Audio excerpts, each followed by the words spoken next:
जय श्री महाकाल, जय श्री कृष्ण, राधे राधे। आप सभी का दिन शुभ, पावन तथा मंगलमय हो। जैसे कि कल से ही आप सभी हमारे इस चैनल पर हर दिन नियम से मार्गशीर्ष मास महात्मा की सारी कथाएं सुन रहे हैं।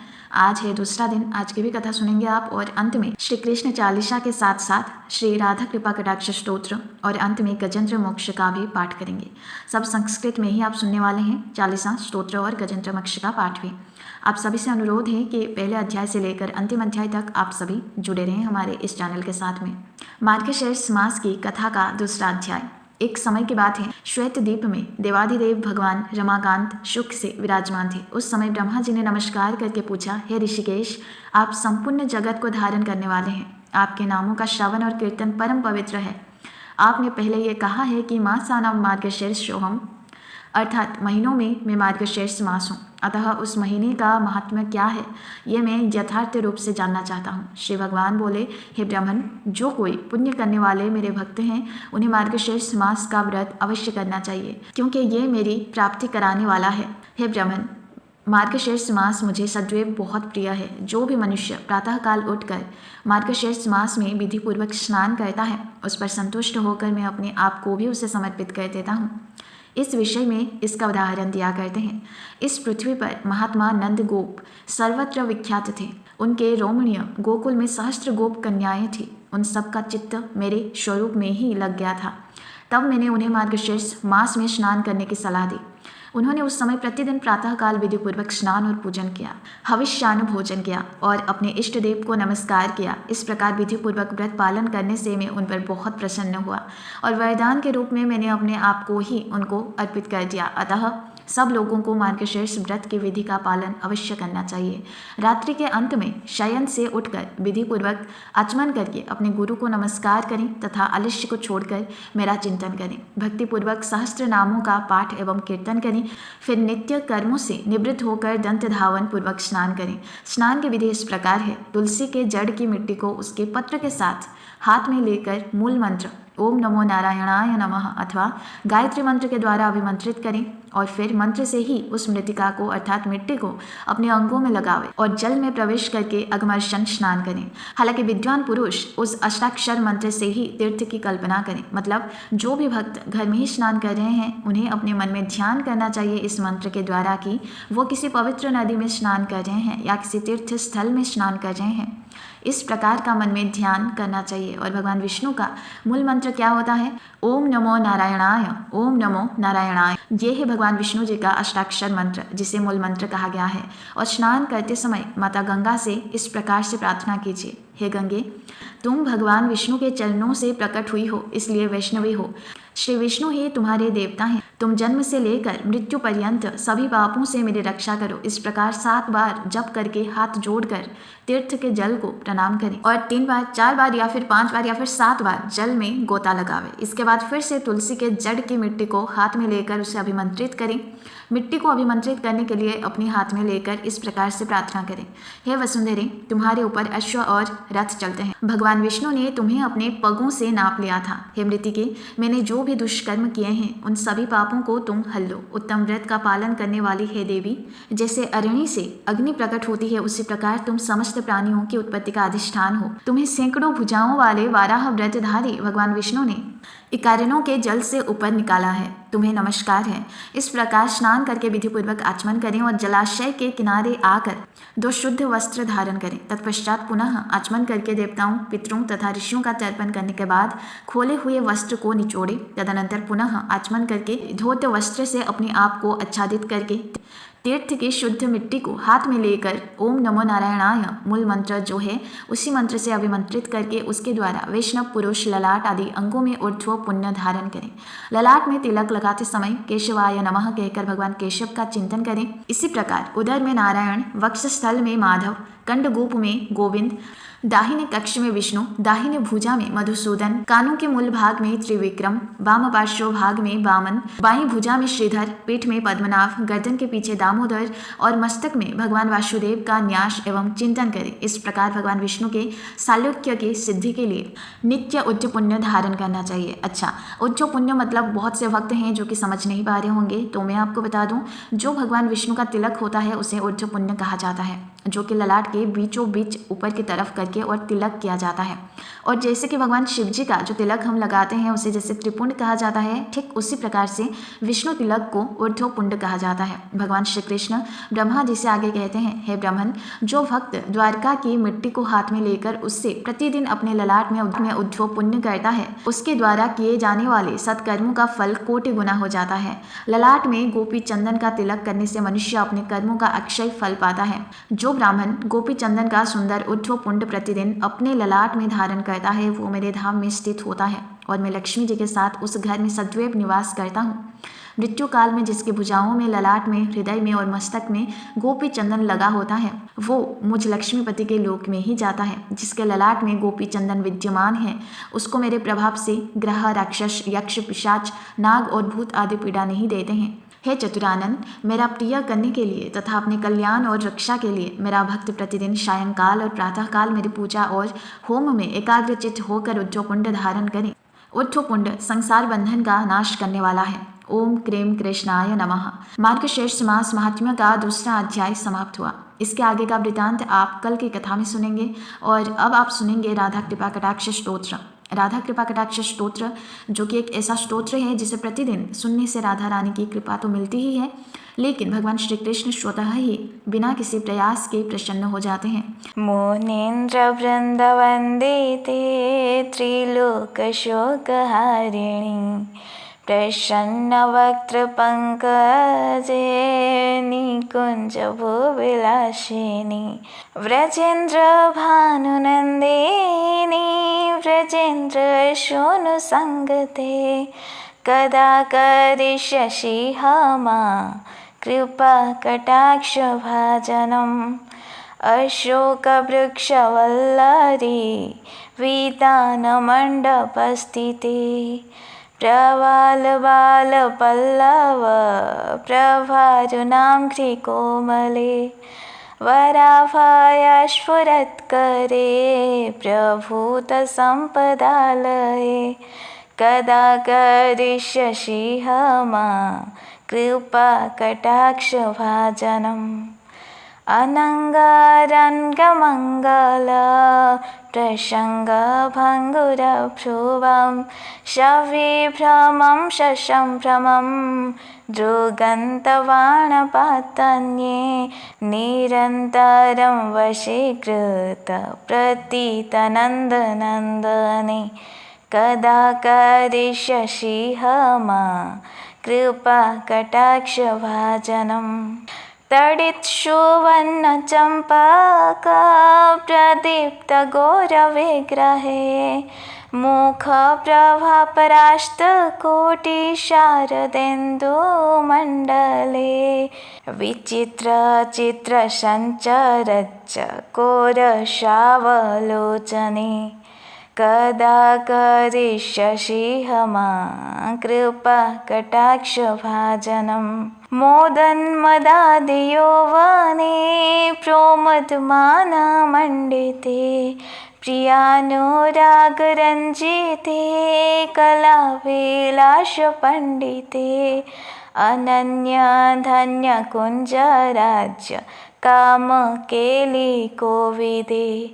कदा करिष्यसि मा कृपा कटाक्ष भाजनम् अशेष हावभाव धीर हीरहारभूषिते प्रभूतशात कुम्भ कुम्भ कुम्भिकुम्भशुस्तनि प्रशस्त मन्दहास्य चूर्ण पुण्यसौख्यसागरे कदा करिष्यसि मा कृपा कटाक्ष भाजनम् मृणालवालवल्लरी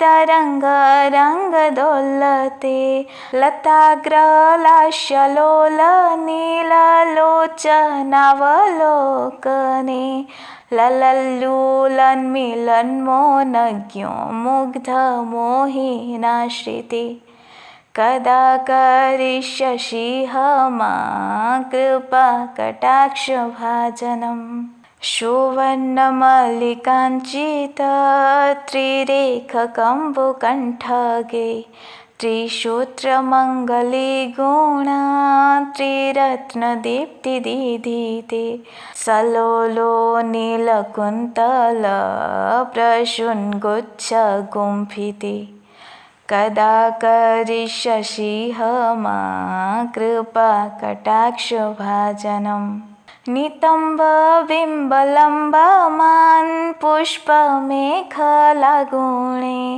प्रशस्तरत्नकिङ्किणी कलापमध्यमञ्जुले करीन्द्रशुण्डदण्डिका वरोहश्वो भोगरुके कदा करिष्यसि मा कृपाकटाक्षभाजनम् अनेकमन्त्रनाद मञ्जुनूपुररवस्खलत् समाजराजहंस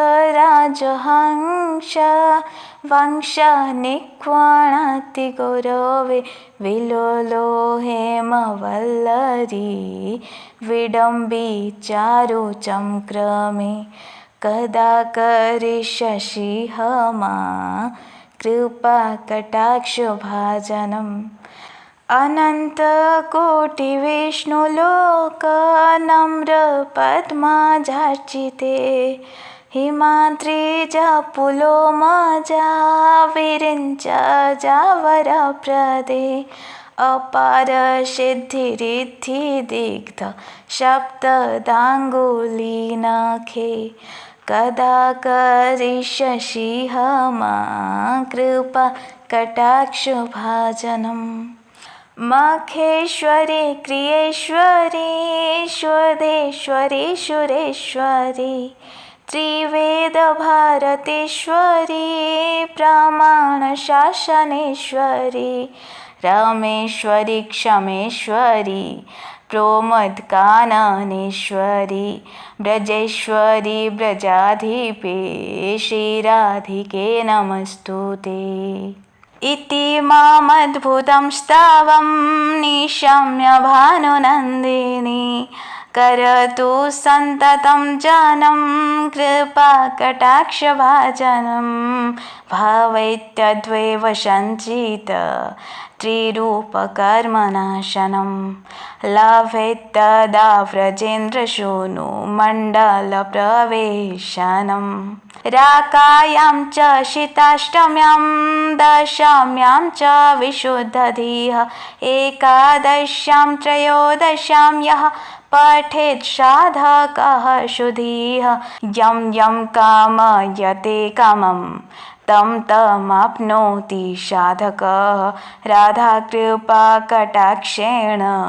भक्तिः स्यात् प्रेमलक्षणा उरुदघ्ने नभिदघ्ने हृददघ्ने कण्ठदघ्नके राधाकुण्डजले स्थिता यः पठेत् साधकः शतं तस्य सर्वार्थसिद्धिः स्यात् वाक्सामर्थ्यं तथा लभेत् ऐश्वर्यं च लभेत् साक्षादृशा पश्यति राधिकां तेन स तत्क्षणादेव तुष्टा दत्ते महावरं येन पश्यति नेत्राभ्यां तत्प्रियं श्यामसुन्दरं नित्यलीलाप्रवेशं च ददाति श्रीव्रजाधिपः अतः परतरं प्रार्थ्यं वैष्णवस्य न विद्यते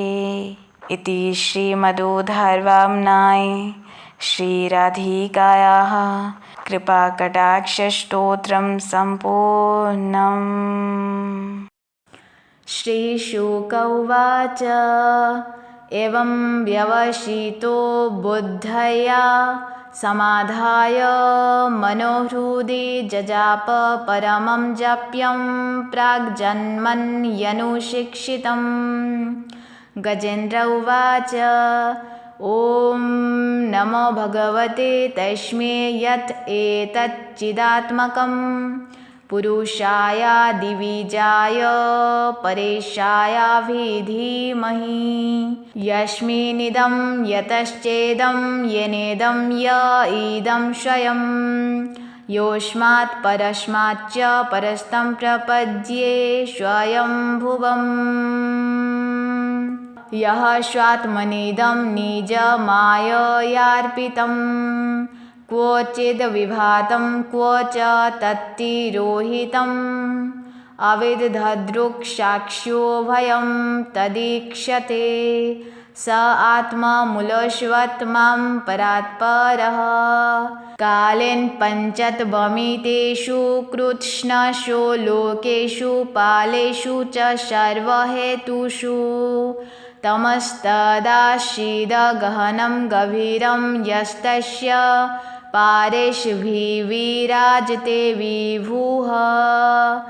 न यस्य देवा ऋषयः पदं विदुर्जन्तुः पुनः कोशर्हर्ति गन्तुमिरितुं यथा नटस्याकृतिभिर्विचेष्टतो दुरत्ययानुक्रमणः समावतु। दिदृक्षव यस्य पदं सुमङ्गलं विमुक्तसङ्गामुनयः सुसाधवः चरन्त्यलोकव्रतमव्रणं वने भूतात्मभूतासु हृदः स मे गतिः। न विद्यते यस्य न जन्म कर्म वा न नामरूपे गुणदोष एव वा तथापि लोकाप्ययसम्भवाय यः सोमाययातान्यनुकालमृच्छति तस्मै नमः परेशाय ब्रह्मणेशानन्तशक्तये अरूपायोरुरूपाय नम आश्चर्यकर्मणे नम आत्मप्रदीपाय साक्षिणे परमात्मने नमो गिरां विदुराय मनसश्चेतसामपि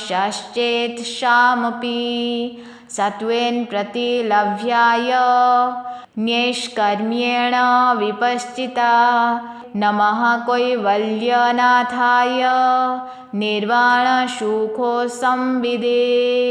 नमः शान्ताय घोराय मूढाय गुणधर्मिणे निर्विशेषाय साम्याय नमो ज्ञानघनाय च क्षेत्रज्ञाय नमस्तुभ्यं सर्वाध्यक्षाय साक्षिणे पुरुषायात्ममूलाय मूलप्रकृतये नमः सर्वेन्द्रियगुणद्रष्टे सर्वप्रत्ययहेतुवे असताच्छाय योक्ताय सदाभासाय ते नमः।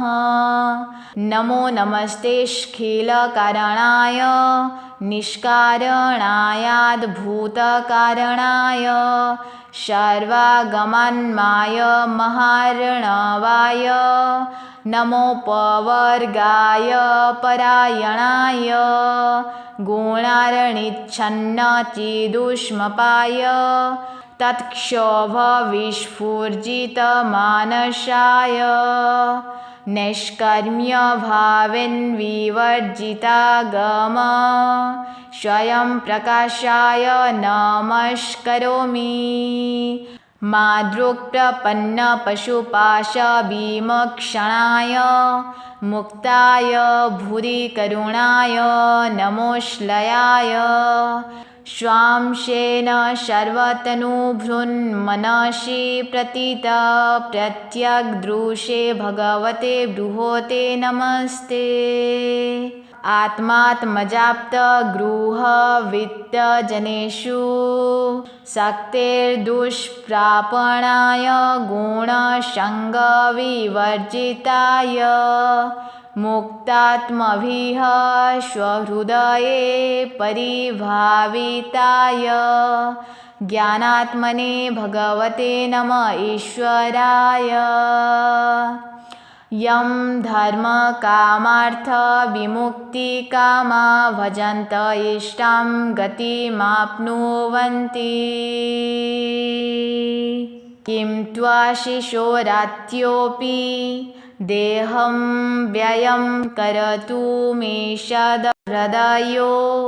विमोक्षणम् एकान्तिनो यस्य न कञ्चनार्थ वाञ्छन्ति ये वे भगवत्प्रपन्नाः अत्यद्भुतं तच्चरितं सुमङ्गलं गायन्त आनन्दसमुद्रमग्नाः तमक्षरं ब्रह्म परं परेशमव्यक्तमाध्यात्मिकयोगगम्यम् अतीन्द्रियं सूक्ष्ममिवातिदूरमनन्तमाद्यं परिपूर्णमीढे यस्य ब्रह्मादयो देवा वेदालोकाश्चराचराः नामरूपविभेदेन फल्गव्या च कलया कृताः यथार्चिषोऽग्नेः शवितुर्गभस्तयो निर्यान्ति शम्यान्त्यशकृत् स्वरोचिषः तथा योतस्यं गुणसम्प्रवाहो बुद्धिर्मनः खानि शरीरसर्गाः सव्येन देवासुरमर्त्यतिर्यङ् न स्त्री न षण्डो न पुमान् न जन्तुः नायं गुणं कर्म न सञ्चाशन निषेधशेषो जयतादशेषः जिजीविषेनाहमिहामुयाकी मन्तरवहिश्चावृतये भयोन्या इच्छामि कालेन यस्य विप्लवस्तस्यात्मलोकावरणस्य मोक्षम् सोऽहं विश्वसृजं विश्वं विश्वं विश्ववेदशं विश्वात्मानमजं ब्रह्म प्रणतोऽस्मि परं पदम् योगरन्धितकर्माणो हृदि योगविभाविते योगिनो यं प्रपश्यन्ति योगेशं तं नतोऽस्म्यहम् नमो नमस्तुभ्यं शह्यवेगशक्तित्रयायाखिलधिगुणाय प्रपन्नपालाय दुरन्तशक्तये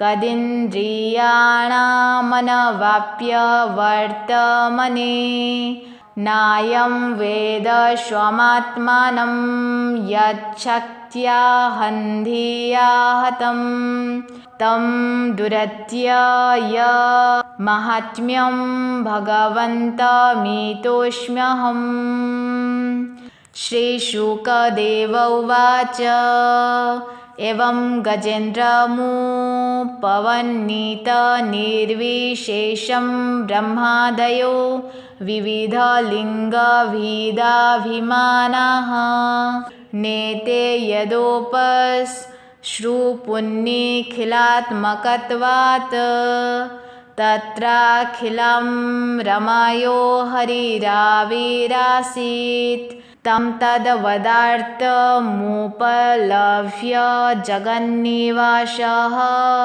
स्तोत्रं निशम्य दिविजेह सह संस्तुवद्भिः छन्दोमयेन गरुडेन समूह्यमानश्चक्रायुधोऽश्व्यगमदाशो यतो गजेन्द्रः शोषन्तश्चरस्योरुबलेन् गृहीत आर्तो दृष्ट्वा गरुत्मतिहरिं ख उपात्तचक्रम् उत्क्षिप्य शाम्बुजकरं गिरमाह कृच्छा नारायणाखिलगुरो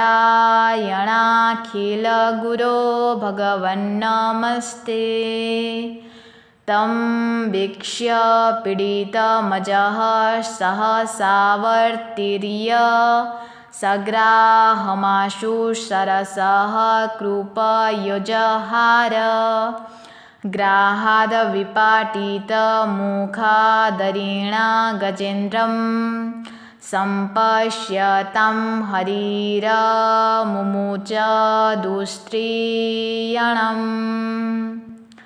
श्री गजेन्द्र कृत भगवान का स्तवन।